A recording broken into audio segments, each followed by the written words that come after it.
Dojo'nun yeni bölümüne hoş geldiniz. Ben Volkan Çelik, Erol Çelik'le beraber şu anda yeni bir seriye başladık. 13 bölümlük güzel bir seri yapacağız.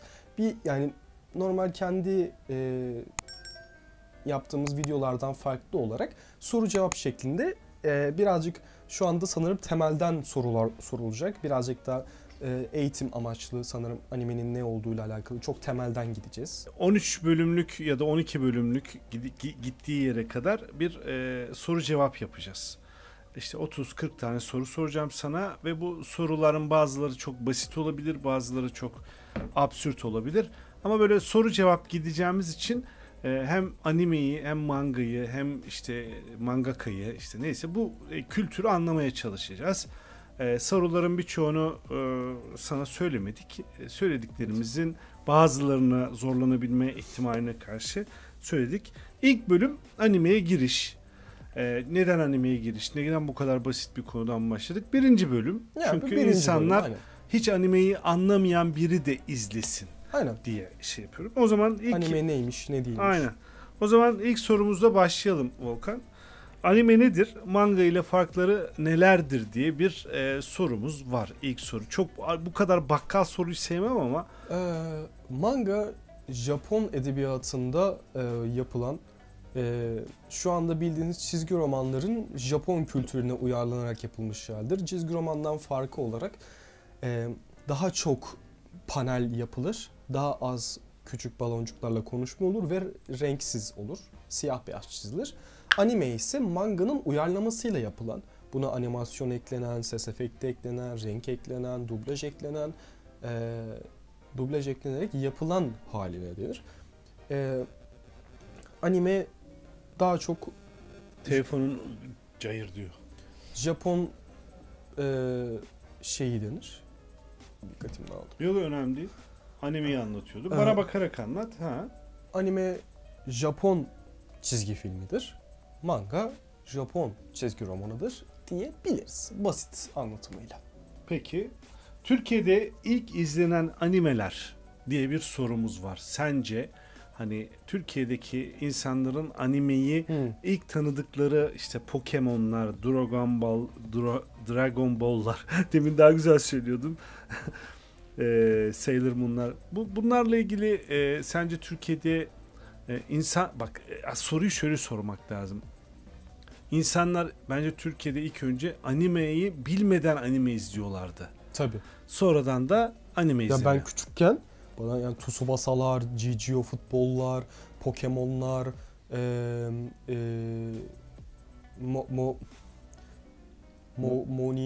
Moniko'lar neyse. Yani tarzı animeleri ben normal. Bu yeni bir şey çıkmış. İzleyelim. Bir sabah bir uyandı bunlar animeymiş. Yani bir gün bir kalktım. Bunlar bir anime aslında oluyorsun.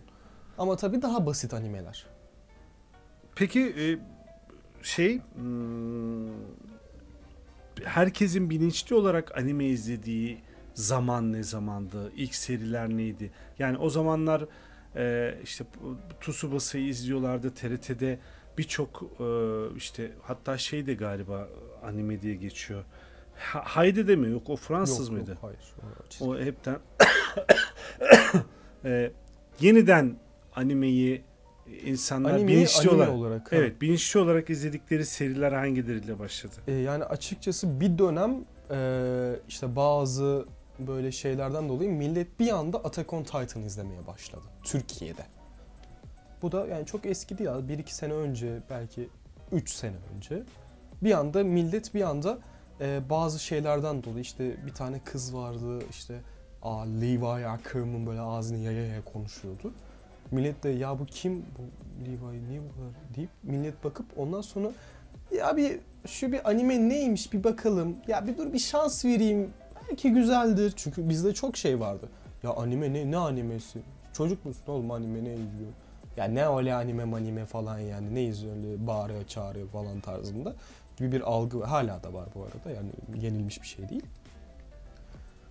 Öyle bir şey olduğundan kaynaklı olarak millet bir anda yani bir deneyelim falan filan dedikten sonra Attack on Titan gibi gerçekten aslında başlayabileceğiniz güzel animelerden bir tanesiyle başladığından kaynaklı olarak buna Attack on Titan diyebilirim yani.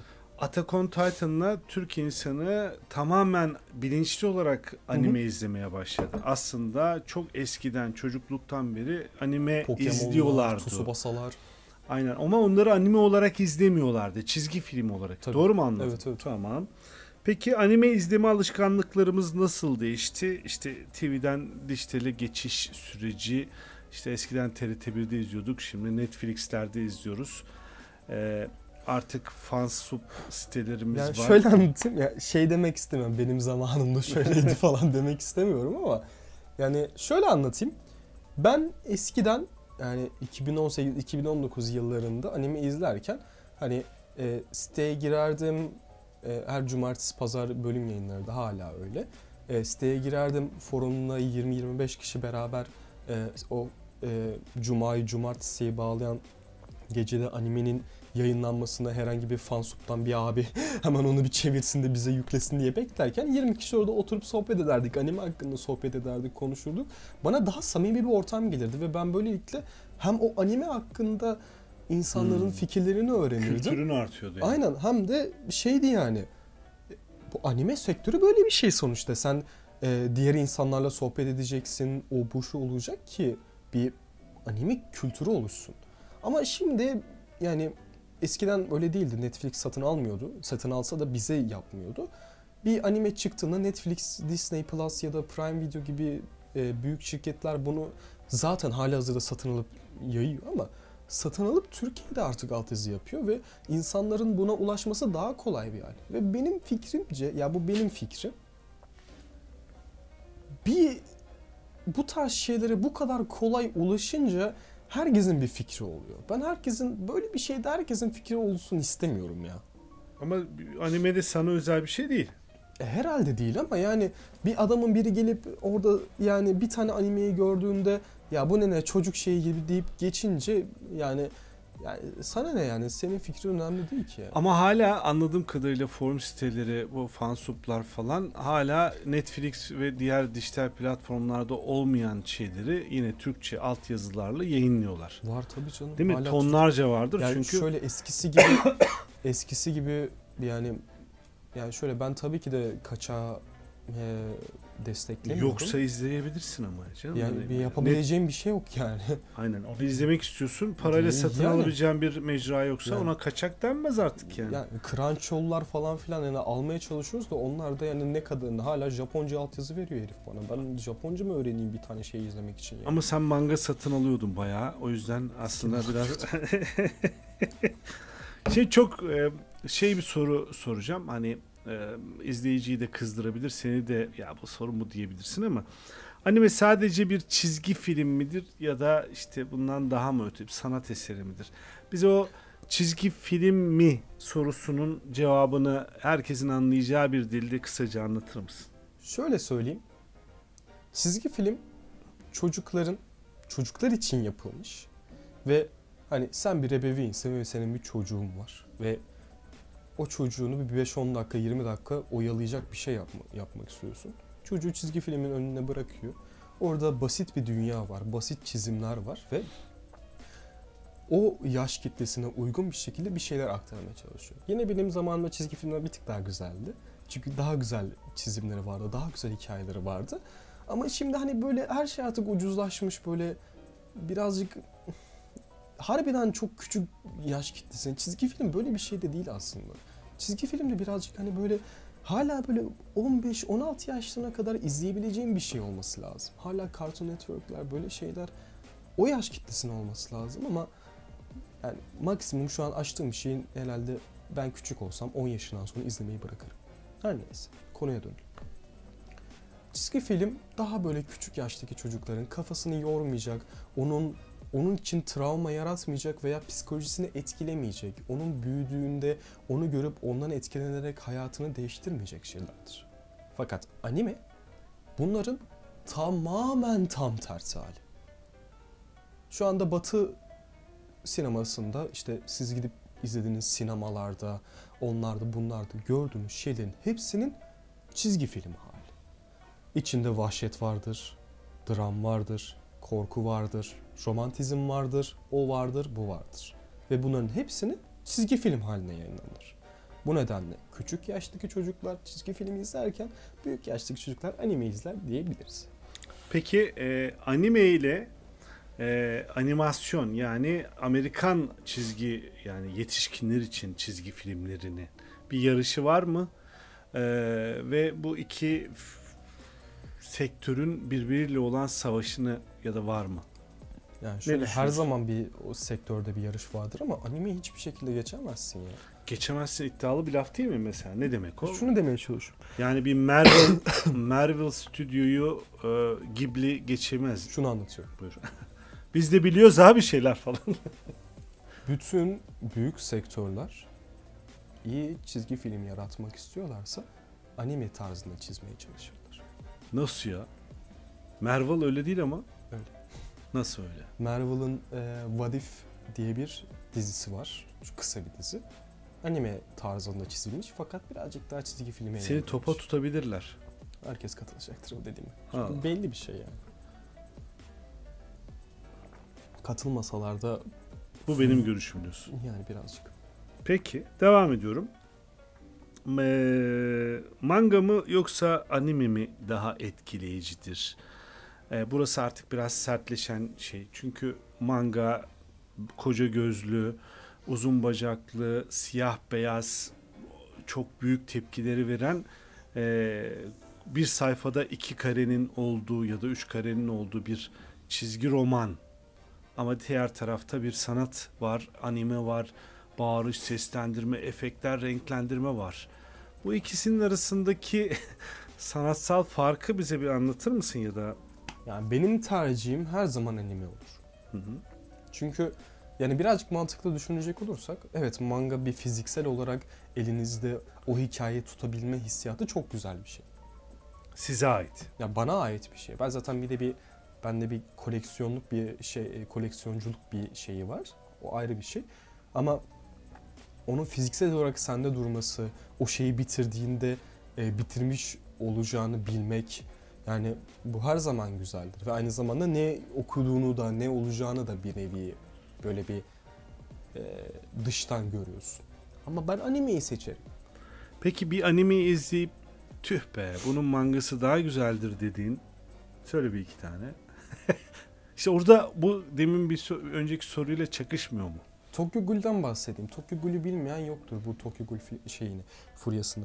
Manga çok güzel bir şekilde hazırlanmış ve çok güzel çizimlerle beraber yapılmış bir seridir. Fakat animeye geldiğinde stüdyo bunu birazcık daha farklı harmanlayarak bize sunuyor. Evet hikaye hala aynı ama yani karakterin saç rengine kadar değiştirdiler.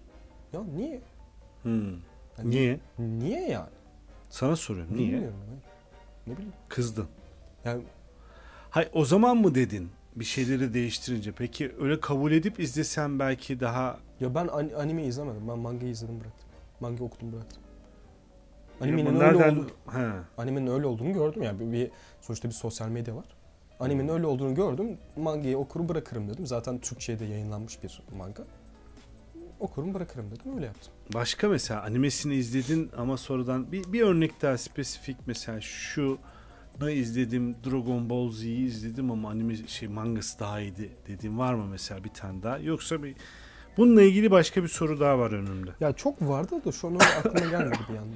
Peki sence bir animeyi efsane yapan hikayesi midir, çizimleri ya da çizim kalitesi midir? Mangayı mı?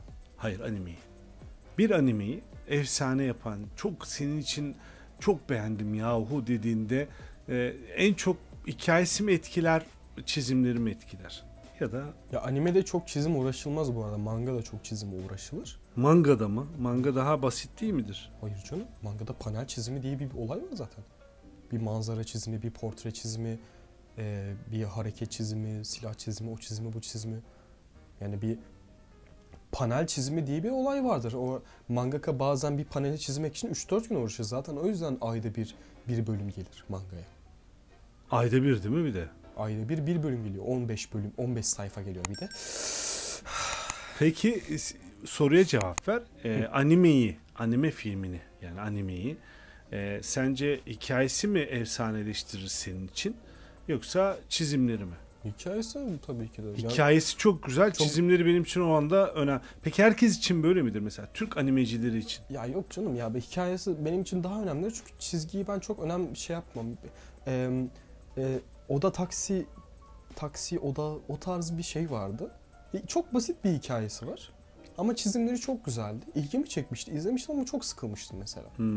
Konusu sarmayınca diyorsun. Ama yine taksili bir hikaye vardı. Çok basit çizimi vardı. Bir ayının bir taksicilik yapmasıyla alakalı. Çok hoş değil mi?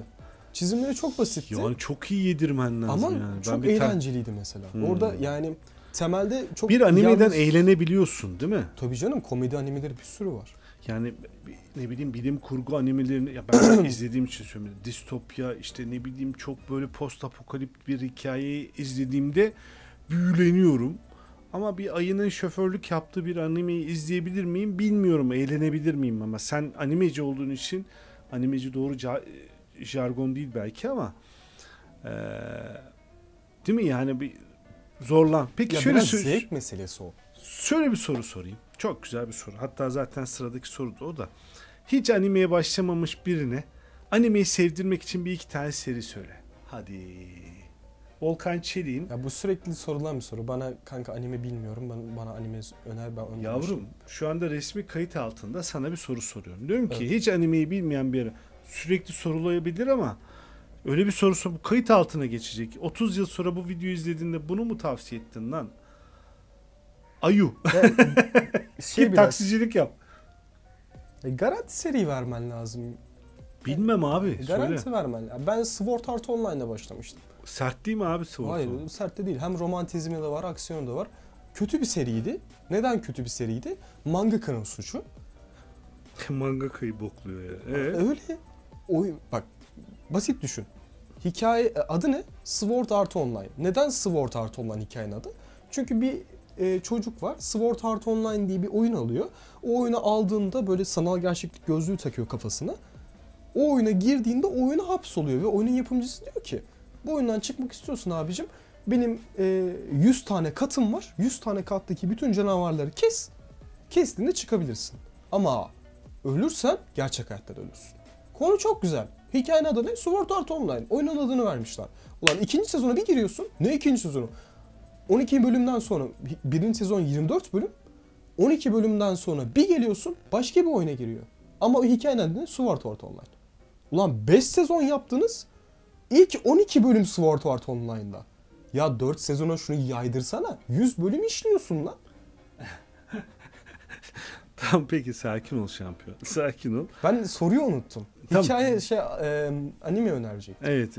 Sword Online Yani bilmiyorum, şu an kime sorsanız Death Note önerir ama ben artık milletin Death Note'la başlamasını istemiyorum. Daha güzel bir şeyle başlatacaksan ben gidip herife şey sorarım. Kanka sen ne tarz bir şey seviyorsun? Yani romantik mi seviyorsun? Romantik bir şey öneririm. Kanka bana böyle birazcık böyle hani bilim kurgu havasında olsun, böyle harbiden anime izlediğimi fark edeyim. Öyle bir şey öneririm. Ya kanka birazcık böyle chill, yani öyle rahat, böyle Tamam, çok kafama anladım şey ben olmasın. kişiye özel Kişiye verebilir. özel öneririm. Niye? 2-3 soru sorarım diyorsun. Ama illa bir şey öner diyorsan ya bilmiyorum, garanti Attack on Titan izle. Ben neye bilmiyorum ki şu an aklıma bir şey Doğru gelmedi. ben de izlemiştim Attack on Titan'ı. Çok garanti bir dizi. Biz eski kafalılar bu yeni jenerasyon animelere karşı bir ön yargılıyız. Ya ben bıraktım animeyi ama gerçekten güzeldi yani. Biraz Attack on Titan güzel bir seri. şey hani suyu çıkmış diyeyim ama fark etmez güzel bir seriydi. Ama her videoda artık Attack on Titan konuşuyorum. Millet bana laf yapacak.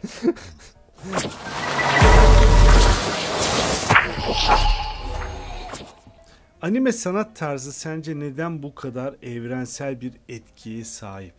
Şimdi bu soruyu biraz cevaplıyorsun arada ama daha spesifik bir cevap vermek lazım. Neden sanat eseri oluyor? Neden evrensel? Neden bütün dünyayı bir Japon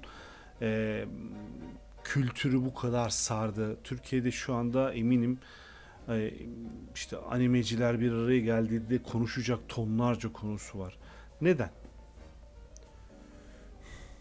Çünkü animeyi herkes izliyor. Anime herkes izliyor. Japonya'dan, Hindistan'dan, Amerika'dan, Bangladeş'ten, Rusya'dan, İtalya'dan, Türkiye'den herkes izliyor. Herkes izlediği için ben şu an dünyanın başka bir ucuna gidip herhangi bir şey bulayım. Kanka anime izliyor musun? İzliyorum. O herifle konuşacak bir konum olur yani. Bundan kaynaklı olarak global bir şey yani. Peki Japon kültürünün animedeki yansımalarından birkaç örnek versene. Bak bu güzel bir soru bence. Biraz sert bir geçiş yaptık ama. Yani şöyle anlatabilirim. Bazı animeler vardır, Life of Slice diye. Şey diye çevirebiliriz. Hayattan kesitler diye. Yani bunlar genelde romantik animeler olur bu arada. Böyle hani bir karakter vardır, işte o karakterin işte kıza yürümesini izleriz. Bu genelde millet de şey diye dalga geçer, işte mangaka'nın lisede yürüyemediği kızı hikayesini izliyoruz diye. Genelde öyle dalga geçeriz. Life of Slice diye geçer. Bunlar da genelde şey olur, hani böyle Japonya'nın sokaklarını, Japon tapınaklarını, işte kimonoları falan filan görürüz. Bu şekilde Japon kültürünü aslında bize aşılarlar. Tamam. Peki şöyle bir soru soracağım. Şimdi burada şöyle bir soru yazmışız. Animeyi çocuklara yönelik sananlara vereceğin en iyi cevap ne olurdu diyor ya. Şimdi çocuklar da izlemeli animeyi. Aslında verdim bu cevabı. Verdin ama sorum şu. Animede şiddet de var. Devamlı birileri ölüyor. Bir karanlık dünya var. Devamlı bir karamsarlık var. Çok sevdiğim bir karakter bir anda ölebiliyor. Biraz pedagojik olarak riskli bir durum mu? Yani çocuklarla ilgili bir şey var mı sence? Çok da çocuk işi değil ya bu iş mi demek lazım? Şöyle çocukların izleyeceği anime var, izlemeyeceği anime var. Mesela ben çocuğum olsa Naruto izletirim. Neden? Çünkü yani okey bir seri Naruto izleyebilecek. Ama gidip de mesela Evangelion izletmem. Hayır yani anlamazlar zaten. Ben bile anlamıyorum. Okey. O zaman sorunun cevabı da kendi kendine geliyor. Yani zaten bunun cevabını verdim aslında. Verdin aynen, tamam. Bir animeyi izlerken bu sahneyi sadece Japonlar yapabilir dediğin bir şey hatırlıyor musun? Hadi bir tanesini söyle. Evangelion dedim. Evangelion'dan anlatayım. Şimdi Japonların Eclipse, yani bir gün batımı bir fetişleri var. Bundan kaynaklı olarak Evangelion'da böyle Asuka'nın yerde yattığı, büyümüş Asuka'nın yerde yattığı, Shinji'nin ona baktığı ve Eclipse'in oluştuğu, arkada böyle denize saplanmış haçların olduğu, kanlı bir denizin olduğu bir ortam. Nasıl bir manyak mısın oğlum sen yani? Bu yüzden çok fazla şey var. Aklıma ilk o geldi mesela. Bunu zaten Japonlar yapabilir. Bence.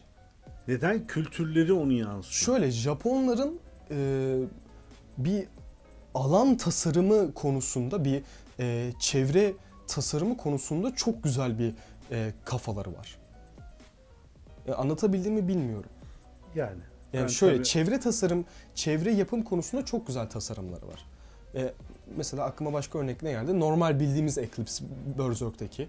Her yerde ölmüş kuru kafaları var ve kuru kafalarından oluşan bir elin üstünde şey var, şeytan tanrısı var. Yani anlatabiliyor muyum ya? Manyak bir şey. Çok sesim detone oluyormuş gibi hissediyorum. Detone olursa bana söyle bu arada. Ne yapacaksın ki? Detone olun. Bence her şeyi içten anlattığın için çok güzel. Soru şu. Animede sendeki parıltıdan söylüyorum. Bu işe girince bu işe saplanıyorsun. Yani saplanmak kötü anlamda değil. Seviyorsun ve onun her şeyini öğrenmek istiyorsun. Ve ben hani yakından takip eden biri olarak evet, eğer bilincinin dışında bir durum değilse tehlikeli bir durum yok yani. İşte orada devamlı bir adam öldüren, ne bileyim devamlı güçlü olan, devamlı kudretli olan, devamlı güçleri olan bir karakter var. Onu izleyen bir çocuk var ama normal bir insan. Psikolojik olarak etkilemiyordur diye düşünüyorum. Çocuk izlemiyor çünkü o çocuk animesi değil. Tabii. Ama sen 19 yaşında bir adam olarak onu izlediğinde hayattan tat almama riskin oluyor mu? Mesela? Tabii canım ya, benim de etkilendiğim şeyler oluyor. Mesela bunu anlatalım. Yani animeler o yüzden güzeldir zaten. Vay güzel. Sen kaç yaşında olursan ol, sana o duyguyu çok güzel işleyebilirler. Ya şöyle uzun zamandır anime izlemediğimden kaynaklı olarak birazcık hani o duygudan biraz mahrum kaldım. Belki de beni tekrardan animeye başlatacak animeyi tam bulamamışımdır. Ben uzun zamandır anime izlemememden kaynaklı olarak ben bir dönem çok fazla böyle bizim hani izle geç animelerimiz vardır. Ya beğen ya da hiç beğenme animeleri vardı ya. Onlara bir isim veriliyordu ama bulamadım. Yani genelde şey derler. Ya sev ya da nefret et. Yani Öyle bir lüksünüz var mı? var. İzle geçtir onlar. O 12 bölümdür. Tüketmek. O 12 bölümdür.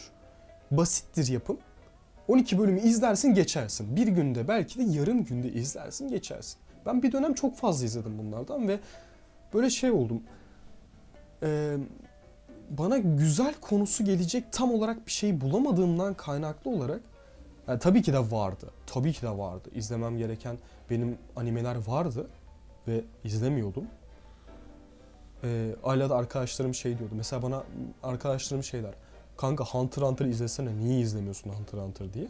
Hep de ben aynı bahaneye verdiğim için bir saatten sonra bende dalga geçiyorlar. İzlemem gereken şeyler var diye. İşte şeyden ya kanka onun izlemesi gereken şeyler var. Aynen falan diye dalga geçiyorlar bende. Belki de beni tekrardan o duyguyu verecek animeyi bulamamışımdır. Çünkü gerçekten hangi yaşta olursanız ol, istersen 16 yaşında, istersen 25 yaşında, istersen 45 yaşında animenin güzel animeyi anime yapan şey sana o duyguyu verebiliyor olmasıdır. Güzel. Şimdi burada şöyle bir soru var. Bleach mi, Naruto mu tartışması Türkiye'de neden bu kadar büyüdü? Bak bir şey söyleyeceğim. Bu senin... Bu sorulardan sonra biraz tuhaf geldi. Evet. Yani biraz da teknik giriş ya bu. Zaten 2-3 soru kaldı. Soruyu şöyle değiştireyim. Bleach mi, Naruto mu, One Piece mi? Çünkü sonuçta bu üçlü. Türkiye özelinde soruyorum yani. Senin özelinde değil yani. Türkiye izleyicisi, çünkü sen forumlarda çok zaman geçiren bir adamdın. Ve Türkiye anime ile tanıştığında bu 3 seriyi izlemek zorundaydı. Neden orada bir sidik yarışı vardı ya da olmalı mıydı ya da buyur. Şöyle hani insanın kendi yapısında bir yere kendine ait hissetme, hani bir kısma kendine ait hissetme olayı vardır ya. Hı hı. Ben işte A2000'denim, ben işte şu gruptanım, ben şu arkadaşlarla takılıyorum tarzında bir kendine şey yapma vardır ya.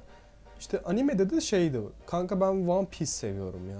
Kanka ben Bleach'lerdenim gibi bir olay olduğu için yani animeler ilk izlenmeye başladığında bu hani şeydir.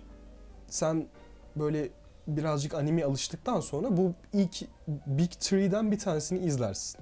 Ya Bleach izlersin, ya Naruto izlersin, ya One Piece izlersin. Genelde Naruto izlenirdi. Ama bir dönemden sonra şey olmaya başladı. Ya abi zaten One Piece çok uzun. Ya Naruto ya Bleach izleyelim. Bleach'te kimse izlemiyor. Ben o zaman Naruto izleyeceğim. Bundan kaynaklı olarak niş bir kesim olarak kendimi o kesimde tutuyorum. Maalesef ki Türkiye'de çok fazla Bleach seven kesim yok. Tabii şu an Bleach birazcık da tekrardan bir sükse yaratmış durumda. Yeni çizimleriyle, yeni haliyle uzun zamandan sonra. Bundan kaynaklı olarak insanlar Bleach izliyor. Ama o zaman yoktu. Ve bundan kaynaklı olarak Bleach izleyen kesim de ya kardeşim izlesenize Bleach'i gayet güzel seri yani diyordu. Bundan kaynaklı olduğunu düşünüyorum. Bence güzel cevap verdin. Süreyi de yavaş yavaş bitirelim. Şimdi şöyle bir soru daha yazmışım. Onu da sorayım. Onunla beraber bitirelim. Türkiye'de neden dur soruyu okuyarak gideyim. Sence Türk izleyicisi neden daha çok shonen türüne ilgi duyuyor? Çünkü öyle bir araştırma yapmışım herhalde. En çok o shonen seviyorlar. Bunun bir cevabı var mı? Ama kısa söyleyelim. Yani şöyle shonen yapımlar aslına bakarsanız daha çoktur. Çünkü daha böyle seinen'e göre yapımı basittir. Ya basit demek yanlış bir kelime ama seinen hani daha ağır yapımlar oldukları için shonen yapımı daha basittir ve shonenler daha ünlüdür. Shonenler daha ünlü olduğu için hani gidip siz bir tane yani gidip de Psycho Pass ya da Mirai Nikki izlediğinizde konuşabildiğinizde çok fazla kişi olmaz. Yani eskiden vardı tabii ama şu an olmaz. Ve bundan kaynaklı olarak insanlar konuşabileceği yani sonuçta sen bir seriyi niye izlersin? Diğer insanlarla sohbet etmek için. Niye durduk yere ben bunu izleyeyim cepte kalsın diye izlemezsin yani. Ya çok nadirdir bu olay. Bundan kaynaklı olarak shonenler daha popüler ve daha çok olduğu için shonen daha çok izlenir. Peki. Teşekkür ediyorum. İlk bölümü biraz kısa tuttuk çünkü giriş hani biraz insanların dağarcıklarını tazeleyin. Bundan sonraki bölümler yine soru cevap olacak ve zor olacak. İnsanlara neden anime izlemeliler, neden izlesinler diye böyle bir bakkal bir soruyla veda ettirmek istiyorum. Niye izlesinler animeyi? Ne yani niye Amerikan çizgi filmi ya da niye gidip film izlemesinde anime izlesinler? Böyle bir güzel bir slogansal bir cümleyle veda edelim. Çünkü animenin diğer film veya dizilerden ziyade hayal gücü konusunda, hikaye anlatma konusunda pek bir sınırı yok. Ya bir sınırı yok. Yani yok yani sınırı. Animenin sınırı. Animenin sınırı yok. Vay güzel ve bir aynı zamanda az önceki dediğim şeye tekrardan katılacağım. Siz 16 yaşında da olsanız, 25 yaşında da, 45 yaşında da, 51 yaşında da olsun. 51 yaşında da olsanız anime size bu duyguyu hala verebilir. Çok teşekkür ederim Ben kardeşim. teşekkür ederim. Kapanışı da yapalım, bitirelim. Dojo'nun bu güzel serisine başlangıç olan ilk bölümünü izlediğiniz için çok teşekkür ederim efendim. Efendim yeni bölümde görüşürüz.